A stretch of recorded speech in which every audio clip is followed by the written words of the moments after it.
اللہ الرحمن الرحیم بڑی الصلاۃ والسلام علیک یا رسول اللہ وعلی آلک واصحابک یا حبیب اللہ الصلاۃ والسلام علیک یا نبی اللہ وعلی آلک واصحابک یا نور اللہ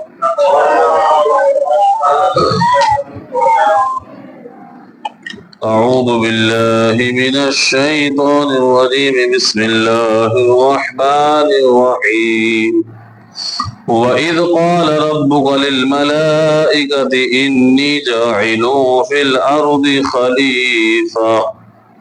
قَالُوا أَتَجْعَلُ فِيهَا مَن يُفْسِدُ فِيهَا وَيَسْفِكُ الدِّمَاءَ وَنَحْنُ نُسَبِّحُ بِحَمْدِكَ وَنُقَدِّسُ لَكَ قَالَ إِنِّي أَعْلَمُ مَا لَا تَعْلَمُونَ۔ ترجمہ کنز العرفان۔ اور یاد کرو جب تمہارے رب نے فرشتوں سے فرمایا میں زمین میں اپنا نائب بنانے والا، تو فرشتوں نے عرض کیا کیا تو زمین میں اسے نائب بنائے گا جو اس میں فساد پھیلائے گا اور خون بہائے گا، حالانکہ ہم تیری حمد کرتے ہوئے تیری تسبیح کرتے ہیں اور تیری پاکی بیان کرتے ہیں۔ تو اللہ تعالیٰ نے ارشاد فرمایا بے شک میں وہ جانتا ہوں جو تم نہیں جانتے۔ تفسیر: اللہ تعالیٰ نے حضرت آدم علیہ السلام کی تخلیق سے پہلے، یعنی آپ علیہ السلام کی پیدائش سے پہلے فرشتوں سے فرمایا کہ میں زمین میں ایک خلیفہ بنانے والا ہوں جو میرے احکام نافذ کرنے میں میرا نائب ہوگا۔ اس پر فرشتوں نے عرض کی اے اللہ عز و جل، کیا تو زمین میں اسے نائب بنائے گا جو اس میں گناہ و نافرمانی کے ذریعے فساد پھیلائے گا اور قتل و غارت گیری کر کے خون بہائے گا، حالانکہ ہم ہر وقت تیری حمد کرتے ہوئے تسبیح کرتے اور ہر اس چیز سے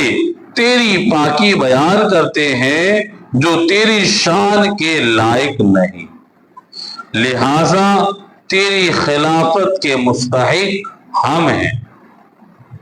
اللہ تعالیٰ نے فرمایا حضرت آدم علیہ السلام کو خلیفہ بنانے کی جو حکمت و مصلحت مجھے معلوم ہے وہ تمہیں نہیں معلوم۔ اہم باتیں: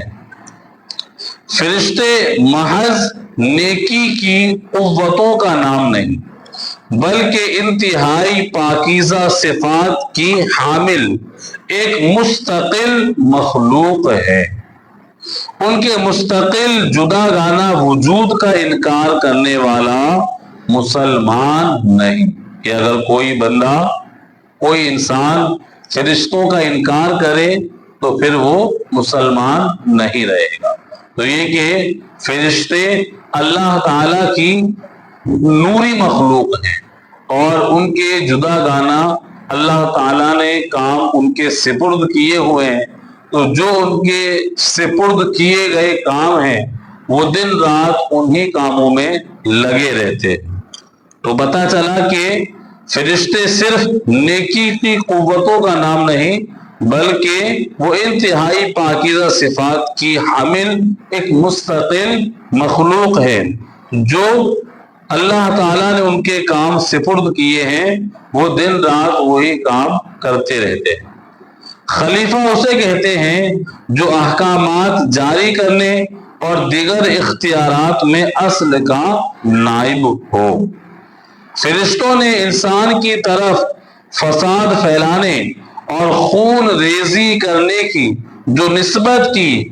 تو ان چیزوں کا علم انہیں یا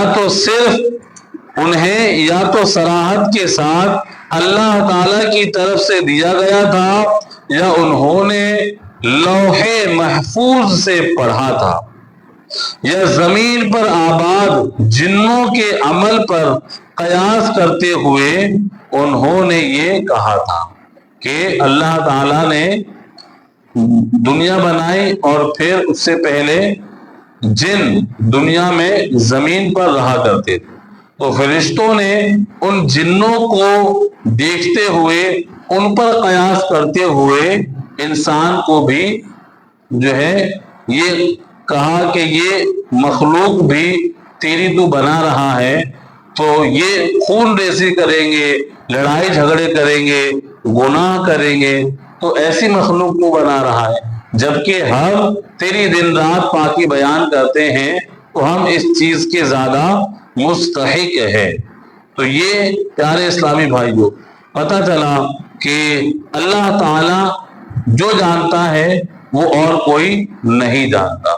ہاں وہ پھر بعد میں اللہ تعالیٰ کے بتائے ہوئے حکم سے، اللہ تعالیٰ کے علم سے انبیاء، صحابہ، اولیاء اور دیگر مخلوق کہ جس کو اللہ تعالیٰ عطا کر دے وہ اس چیز کا علم رکھتے ہیں۔ اگلی آیت میں وَعَلَّمَ آدَمَ الْأَسْمَاءَ كُلَّهَا ثُمَّ عَرَضَهُمْ عَلَى الْمَلَائِكَةِ فَقَالَ أَنْبِئُونِي بِأَسْمَاءِ هَؤُلَاءِ إِن كُنتُمْ صَادِقِينَ۔ اور اللہ تعالیٰ نے آدم کو تمام اشیاء یعنی تمام چیزوں کے نام سکھا دی، پھر ان سب اشیاء یعنی ان سب چیزوں کو فرشتوں کے سامنے پیش کر کے فرمایا اگر تم سچے ہو تو ان کے نام تو بتاؤ۔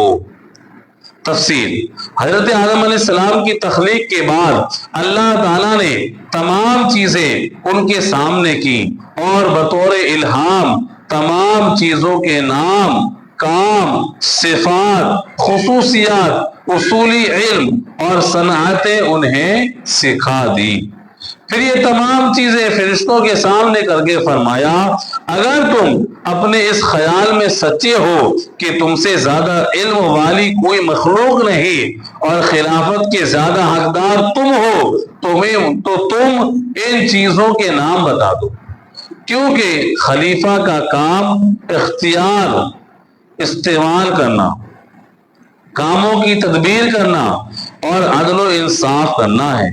اور یہ ان تمام چیزوں کے علم کے بغیر ممکن نہیں۔ درس: حضرت آدم علیہ السلام فرشتوں سے افضل ہیں کہ اللہ تعالیٰ نے انہیں اپنا خلیفہ بنایا، اور آپ علیہ السلام فرشتوں سے زیادہ علم رکھتے ہیں اور زیادہ علم والا افضل ہوتا ہے۔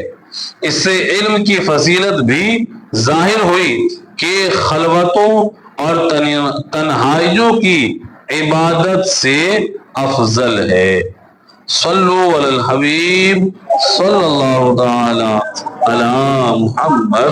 صلی اللہ علیہ وسلم۔ اگلی آیتیں انشاءاللہ کل کے درس میں بیان کریں گے۔ آئیے